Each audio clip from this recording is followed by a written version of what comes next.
नमस्कार। आज के वीडियो में हम जलवायु संबंधी आपदाओं पर मानव प्रभाव विषय पर चर्चा करेंगे। आइए शुरू करते हैं। पिछले कुछ दशकों से मानवीय गतिविधियों ने जलवायु संबंधी जोखिमों को बढ़ाने में महत्वपूर्ण योगदान दिया है। जलवायु परिवर्तन के तेजी से घटित होने के कारण वैश्विक आपदाएं तीव्र और अधिक विनाशकारी हो गई हैं। जैसे हाल में लू ने 3 महाद्वीपों को अपनी चपेट में ले लिया था। बड़े पैमाने पर जंगल की आग ने ग्रीस और कनाडा के बड़े क्षेत्रों को तबाह कर दिया है। पिछले महीने यमुना नदी 45 साल पहले दर्ज किए गए उच्चतम बाढ़ स्तर को पार कर गई थी, जिससे दिल्ली के कई हिस्से जलमग्न हो गए थे। आइए अब हम आपदाओं के लिए जिम्मेदार मानव प्रेरित कारकों की चर्चा करते हैं। IPCC की रिपोर्ट के अनुसार ग्रीन हाउस गैस उत्सर्जन के कारण वैश्विक तापन सदी के अंत तक 1.5 डिग्री सेल्सियस के लगभग होगा। यह मानव प्रेरित जलवायु परिवर्तन एक महत्वपूर्ण कारण है। अक्सर स्थिर विकास पर उचित विचार किए बिना बुनियादी ढांचे के विकास को प्राथमिकता दी जाती है, जैसे बाढ़ संभावित क्षेत्रों में निर्माण, जल निकायों पर अतिक्रमण और अस्थिर शहरी नियोजन आदि। यह आपदाओं की आवृत्ति और तीव्रता बढ़ाते हैं। इसके अलावा जनसंख्या वृद्धि, औद्योगीकरण और वाणिज्यिक गतिविधियों ने नाजुक पारिस्थितिकी तंत्र पर अत्यधिक दबाव डाला है। आपदाओं से निपटने हेतु भारत ने एक व्यापक आपदा प्रबंधन ढांचा स्थापित किया है। राष्ट्रीय आपदा प्रबंधन प्राधिकरण आपदा प्रबंधन के लिए देश में शीर्ष निकाय है, जिसके अध्यक्ष प्रधानमंत्री हैं। यह राष्ट्रीय आपदा प्रतिक्रिया बल की देखरेख, निर्देशन और नियंत्रण करता है।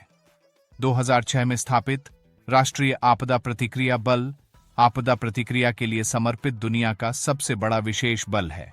इसके अलावा राष्ट्रीय कार्यकारी समिति आपदा प्रबंधन पर राष्ट्रीय नीति के अनुसार राष्ट्रीय योजना तैयार करती है। राज्य स्तर पर मुख्यमंत्री की अध्यक्षता में राज्य आपदा प्रबंधन प्राधिकरण आपदा प्रबंधन हेतु प्रमुख निकाय है।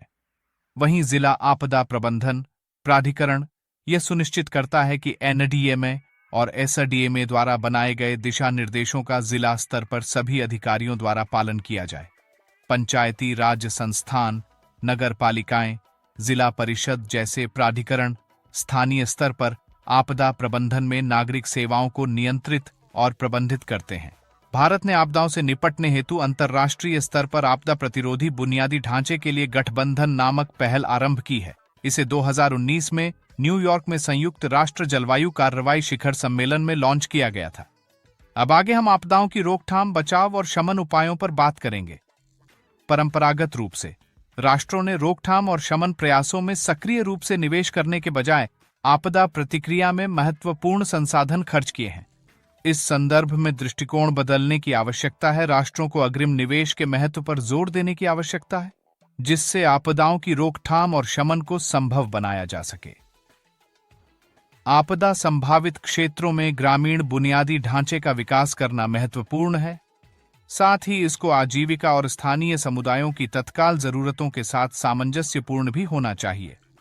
अनियोजित शहरीकरण को रोकने के लिए कदम उठाए जाने चाहिए। सड़कों, बांधों, पुलों, नदी तटबंधों जैसे महत्वपूर्ण बुनियादी ढांचे की विश्वव्यापी सुरक्षा बेंचमार्क के आधार पर लगातार जांच की जानी चाहिए। धन्यवाद।